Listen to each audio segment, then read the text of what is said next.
The last thing Robert Restall Sr. touched was the wall of the shaft. It was August 17th, 1965. The shaft was roughly 27 feet deep, narrow enough that a man descending could brace against both sides with his hands.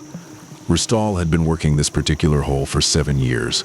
He had arrived on Oak Island in 1958 after reading a magazine article that laid out the whole story: the buried treasure, the centuries of failed expeditions, the water that defeated every team that came looking. He had been a motorcycle stuntman, a man who made his living calculating acceptable risk against expected return, and he had decided, after reading that article, that the math worked here.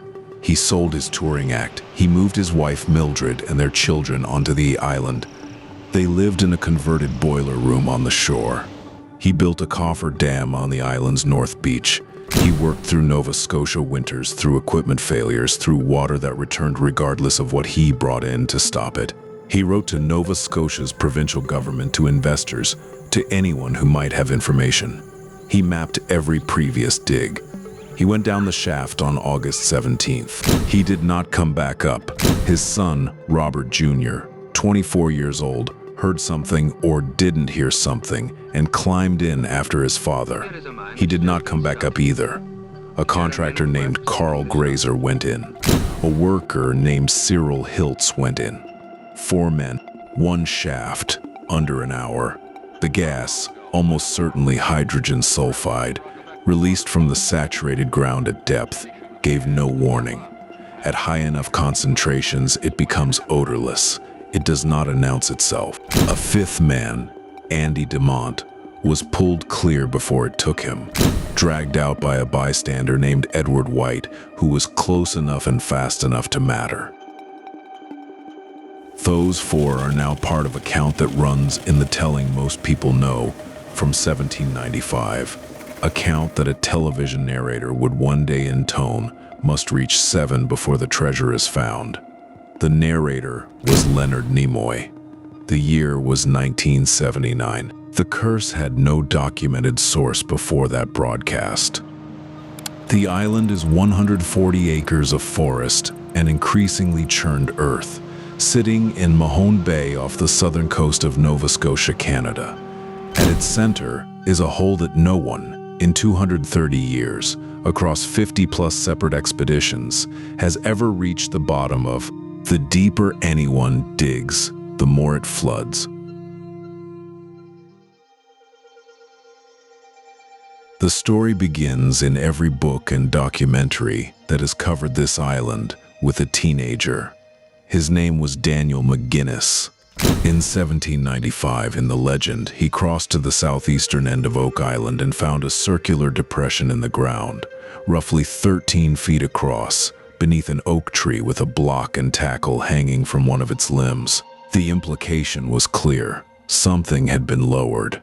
He returned with 2 friends, John Smith and Anthony Vaughan, and they dug. 2 feet down, flat sandstone flagstones. 10 feet deeper, a platform of hewn oak logs, notched at the ends and fitted tight across the shaft. Another platform at 20 feet, another at 30. They gave up at 30 feet. They didn't have the equipment to go further. Here is what the historical record actually shows. The earliest surviving printed account of that discovery doesn't appear until 1857, 62 years after the supposed events. The most detailed early account was attributed to Anthony Vaughan himself and published in October 1862, when Vaughan was an elderly man reconstructing memories from his teenage years. No diary entry, no letter, no official document from 1795 records what 3 boys found on Oak Island. The discovery year itself is uncertain. Some early accounts place it closer to 1799. What the period's own records confirm, Oak Island was inhabited in the 1790s. Farmed. There were families living on it. The picture of a wild, uninhabited island waiting to be discovered is not a description of the place. It is a requirement of the legend. And Mather des Brissa's 1870 history of the county of Lunenburg includes a name that almost every subsequent retelling quietly dropped: Samuel Ball. Ball was a black loyalist farmer, one of more than 3,000 black loyalists who resettled in Nova Scotia after the American Revolution, on land grants that were often promised and frequently inadequate. He had settled on Oak Island. Desbrisay credited him as part of the original discovery group. His name disappeared from later accounts. His farm remained on the island until the 1840s. Ball's erasure from the story reflects a pattern that runs through the entire Oak Island legend. The story required a particular kind of origin, an isolated wilderness, an accidental discovery, a mystery without context. The context was always there. The Mi'kmaq people have lived in Mi'kmaqui, the territories encompassing Mahoney Bay and what is now Nova Scotia, for more than 13,500 years, confirmed by archaeological evidence from sites across the province. The De Burt Paleo-Indian site, roughly 180 kilometers north of Mahoney Bay, documents human presence in Nova Scotia from at least 10,600 years ago. The island that European accounts describe as uninhabited was part of a landscape of continuous indigenous occupation extending further back in time than any civilization the legend's alternative theories typically invoke. In 2021, licensed Nova Scotia archaeologist Laird Niven recovered Mi'kmaq pottery fragments from the Oak Island swamp. The pieces were assessed at between 500 and 2,500 years old. Work stopped. The Acadia First Nation was formally consulted under provincial heritage protocols. The treasure hunt did not begin in 1795. The human history of this island begins thousands of years before anyone arrived from the mainland with a shovel. By 1804, the story had attracted enough outside capital to form the first organized expedition, the Onslow Syndicate, a group of investors from nearby mainland towns. They dug to approximately 90 feet, finding hewn oak platforms every 10 feet with layers of charcoal, spruce bark, and a brown fibrous material packed between them. At around 90 feet, they reportedly struck a large flat stone bearing inscribed symbols. They stopped for the day. Overnight, the shaft filled with water to within 33 feet of the surface. They pumped. The water returned as fast as they removed it. It rose and fell with the tides, a 12-inch variation tracking the ocean cycle precisely. This observation became the founding logic of everything that followed. The water was connected to the ocean. Someone had built a tunnel, and whatever lay in the pit had been worth the engineering required to protect it. Between those first expeditions and the arrival of industrial drilling equipment, at least 3 other groups came and went. Each found the same phenomenon: a shaft that held when dry and flooded, when it was deep enough to matter. Each interpreted the failure of pumps as evidence of engineering. Each interpreted the return of water as proof of purpose. Every defeat was reinterpreted as confirmation. That logic drove uninterrupted excavation for the next 135 years. By 1849, the Truro company had formed with better technology, a horse-driven pod auger capable of drilling through the platform layers. They bored past 98 feet and reported striking something, a layer of spruce, then oak, then what engineer Jotham B. McCulley's log described as metal in pieces. The auger came back carrying 3 small links of gold chain. Those links were never recovered. The 1849 Truro Company drilling log contains the entry. McCulley's own testimony, recorded later, describes what came up. Both documents exist in the archive, but the links themselves, the only gold ever reportedly extracted from the money pit, vanished at some point in the decades that followed. McCulley noted in that same testimony that the links might have been forced from a military epaulette. The man who pulled them up was not certain they were treasure. The archive holds the log holds the claim holds nothing. The Truro Company also identified, at Smith's Cove on the island's northern beach, 5 stone drainage channels running parallel to each other and leading inland toward the pit. They called them finger drains and concluded these were the flood system's entry point. Tidal water in through the beach, along the channels, through a tunnel, flooding the pit automatically when a digger went too deep. To build such a system would have required months of labor, precise knowledge of local tidal geometry, and a motive that justified the engineering. The Truro company believed all 3 conditions had been met. Now the stone, the Onslow Syndicate's 90-foot slab, the one reportedly bearing inscribed symbols, passed through John Smith's home as a fireplace hearthstone, then to a Halifax bookbindery owned by A.O. Creighton, where it served as a leather-beating surface until the inscription wore smooth.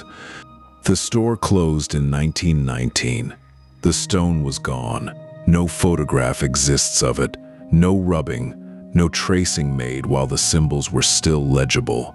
The Nova Scotia Provincial Archives hold no document from the stone's period of accessibility recording what it said.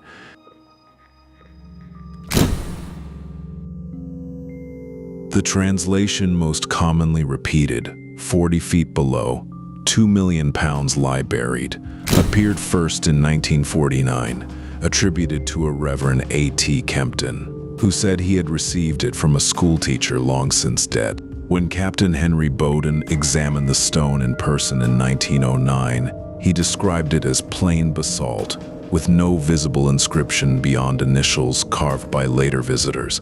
He wrote that he doubted symbols could have worn from so hard a surface. The 2 million pounds figure appears in no document from the stone's known period of legibility. The coconut fiber workers across multiple expeditions found a brown fibrous material layered into the ground at Smith's Cove, eventually amounting to an estimated minimum of 1 metric tons in total volume across all excavations. Botanists identified it as core, the fiber derived from coconut husks. Coconuts grow thousands of miles south of Nova Scotia.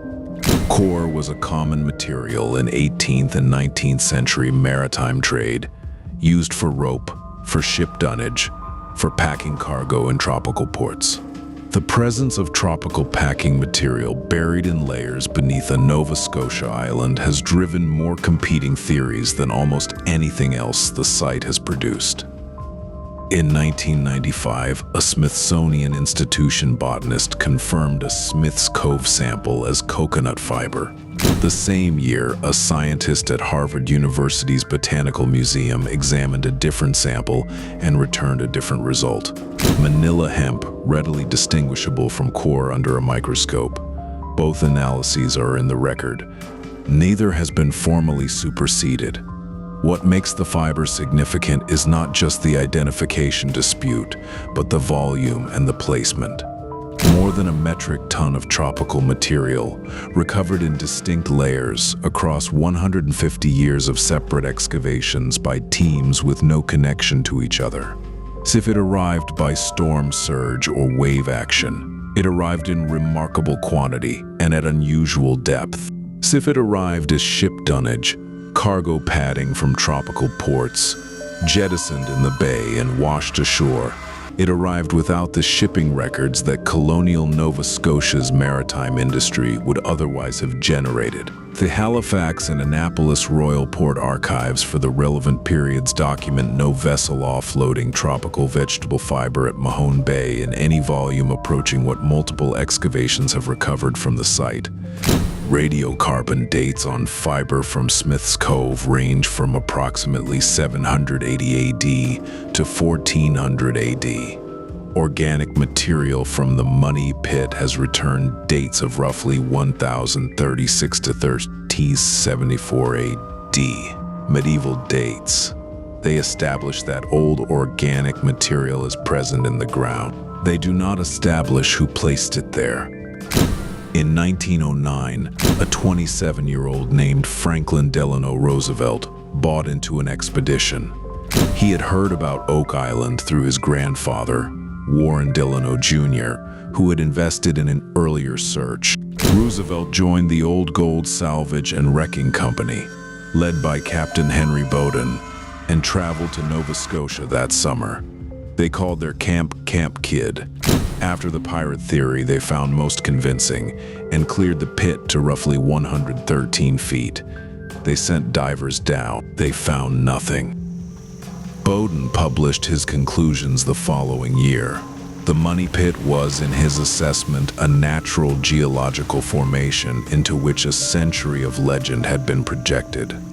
The flood tunnel theory, he wrote, was unsupported. He called for no further investment. Roosevelt returned to New York.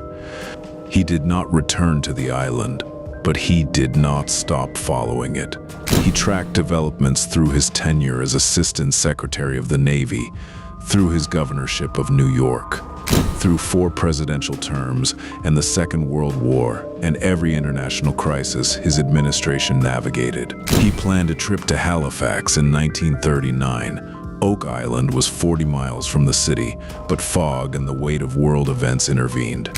He died in Warm Springs, Georgia, on April 12, 1945. He never went back.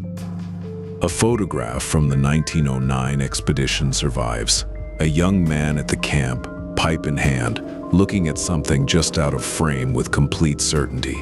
He was wrong, like every expedition before him, or almost.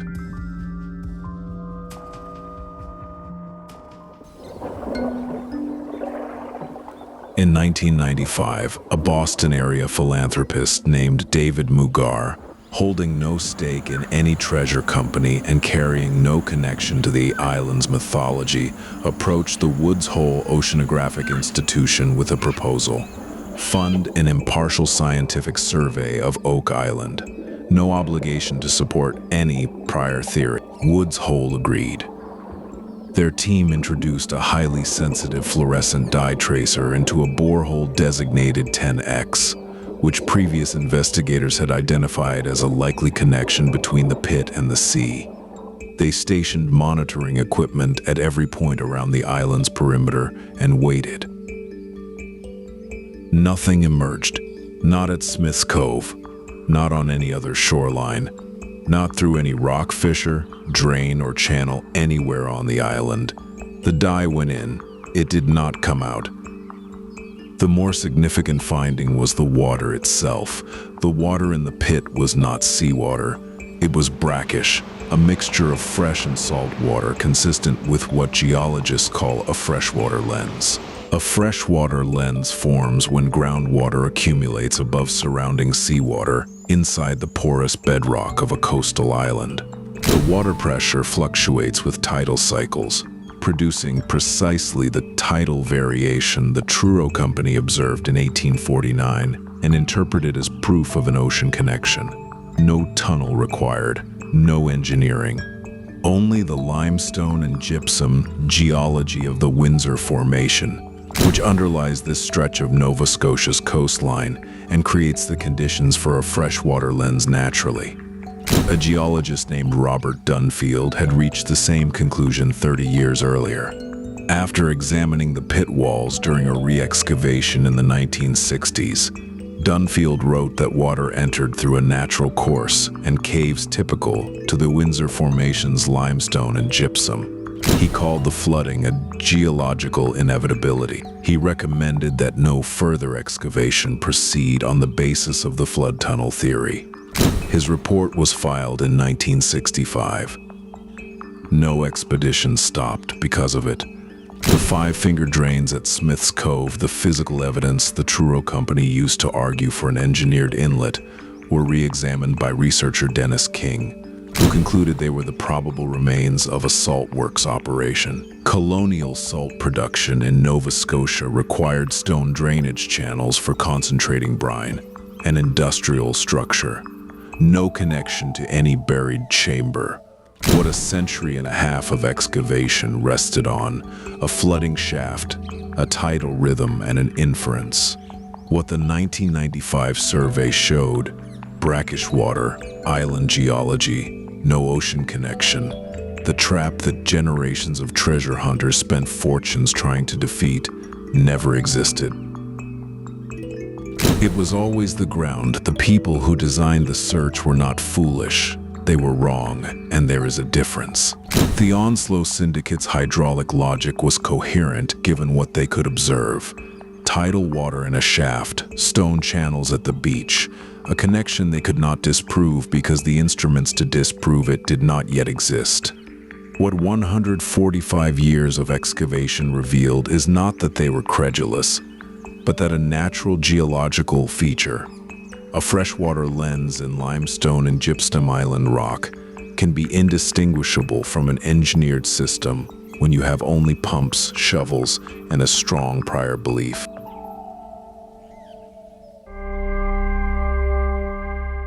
In 2017, workers clearing sediment at Smith's Cove recovered a small lead cross, roughly the size of a palm, unremarkable to look at.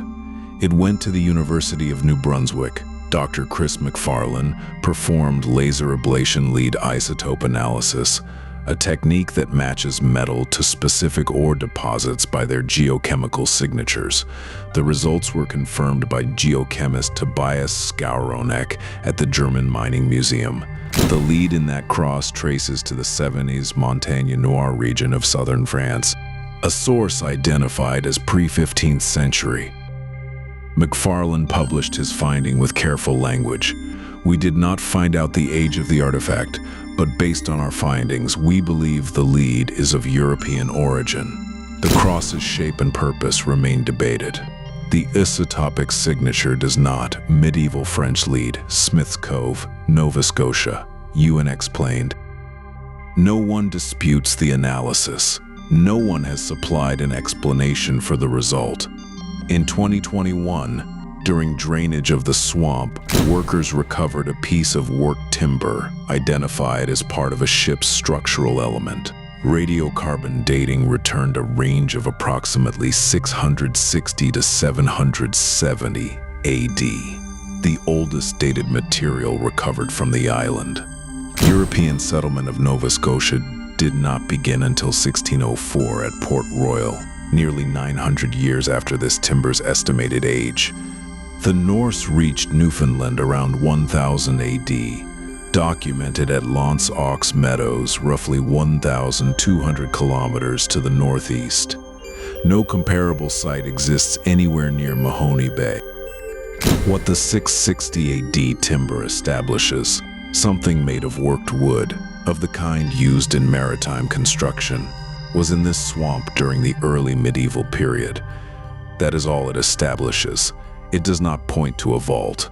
It does not name a depositor. It points to a gap in the historical record that nothing currently in the archive closes. The lead cross and the 660 AD timber are the two finds that most concerned academic archaeologists reviewing the excavation record, precisely because they resist the easy explanations. Ordinary colonial-era activity does not produce pre-15th century French lead at a Nova Scotia beach. Storm surge does not deposit a ship's structural timber in a specific location within a swamp. Something moved these objects to this place. Whatever moved them left no written record anywhere.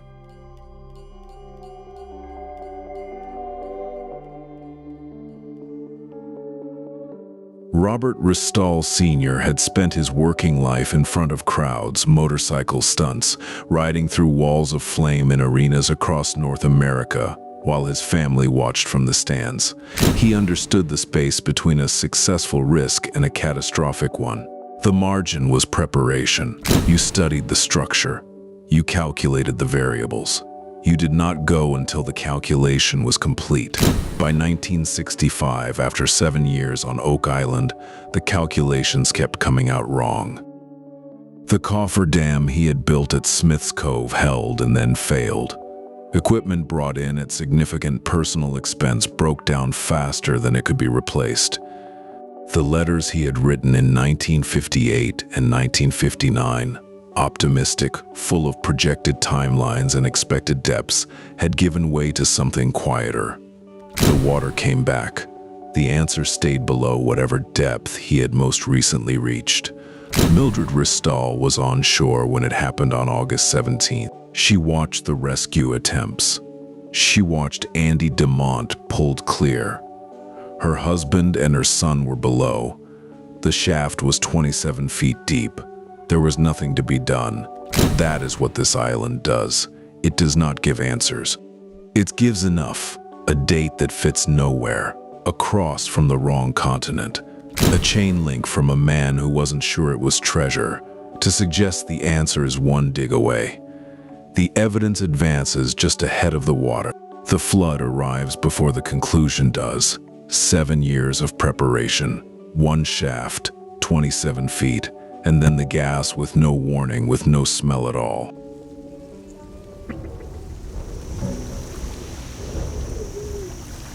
Laird Niven has been the licensed archaeologist on Oak Island longer than the TV program covering it has been on the air. He holds the Heritage Research Permit issued by the Nova Scotia Department of Communities, Culture, Tourism, and Heritage. He is present when significant excavation occurs. He files formal reports with the province. The production crew refers to him as Negative Niven. He has not confirmed treasure under the Oak Island Act in effect since 2011, replacing an older treasure trove licensing system. Significant heritage objects recovered from the island become property of the province. The lead cross from Smith's Cove is in provincial custody. Any future significant find would be as well. The ground is the larger problem. The original shaft, if it existed in the form the 1857 account describes, has been excavated, re-excavated, flooded, pumped, bored, collapsed, and structurally reinforced more than a dozen times across 230 years of successive expeditions. Geotechnical engineers who examined the site in the 1960s described the area as irreversibly compromised. Stratigraphy, the sequential layering of soil and material that allows archaeologists to read historical sequence and date deposits, requires undisturbed ground. The ground at the center of Oak Island has not been undisturbed at any point in living memory. Whatever stratigraphy once existed, whatever story the layers might have told, read in sequence, has been mixed, compressed, flooded, and redug into a state from which no coherent account can be recovered. 6 people are confirmed to have died on this island. An unnamed worker in an 1861 boiler accident.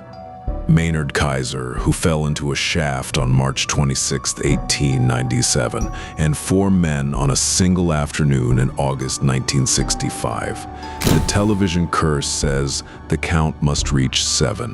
The television curse was first broadcast in 1979.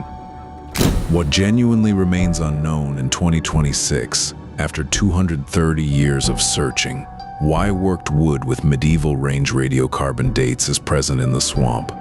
Why lead isotopically matched to a pre-15th century southern French ore deposit is at Smith's Cove? Why organic material with medieval dates appears in layers beneath the island's surface? No theory in circulation, not pirates, not Knights Templar, not colonial industry, not natural geology alone accounts for all 3 anomalies simultaneously. And the ground where the context for those anomalies would have been readable has been excavated beyond the possibility of recovery. There is something specific to Oak Island that distinguishes it from most historical questions. The investigation has destroyed the evidence of its own past. Every shaft sunk to find an answer pushed that answer further from reach. Every pump brought in to defeat the flooding destabilized the surrounding geology. Every drill string sent through the layers mixed and collapsed the stratigraphy that might have spoken. By some estimates, the central excavation zone has been so thoroughly disturbed that the ground can no longer yield a stratigraphic sequence that any archaeologist could read with confidence. The island has been searched so many times by so many people so certain of what they would find, that the original question, was there ever anything here, and if so what, may now be permanently unanswerable, not because the answer doesn't exist, because there was no way to look that didn't change what was being looked at. Franklin Roosevelt followed this island for 36 years after his failed 1909 expedition, from a distance, in the way people follow things they have decided to care about without a deadline for resolution. He made consequential decisions every day of his public life under conditions of radical uncertainty, with incomplete information, in the knowledge that the cost of being wrong could be enormous. Maybe Oak Island was practice. Maybe it was the one question he had decided at 27 to hold open and revisit rather than conclude. Or maybe it was just a hole in Nova Scotia that flooded his boots in the summer of 1909 and was too interesting to forget for the rest of his life. What the record shows, he maintained a documented interest in the search through the final years of his presidency. He wrote letters, he received updates, he tracked who was digging and what they were finding, whether that reflected genuine belief in the treasure's existence or simply the discipline of a man who had once stood at the edge of the pit and found that some questions once opened resist being closed. That is not in the record. That question has no clean answer yet, and maybe that is the point. If this kind of history, the kind where the documentation is real and the explanation has not arrived, stays with you, subscribing helps more of it find you. The island is still there. The causeway built the year the Restalls died still connects it to the mainland. A museum operates near the shore. Visitors walk between the excavation sites and look at the holes in the ground. Laird Niven is still filing reports with the province of Nova Scotia.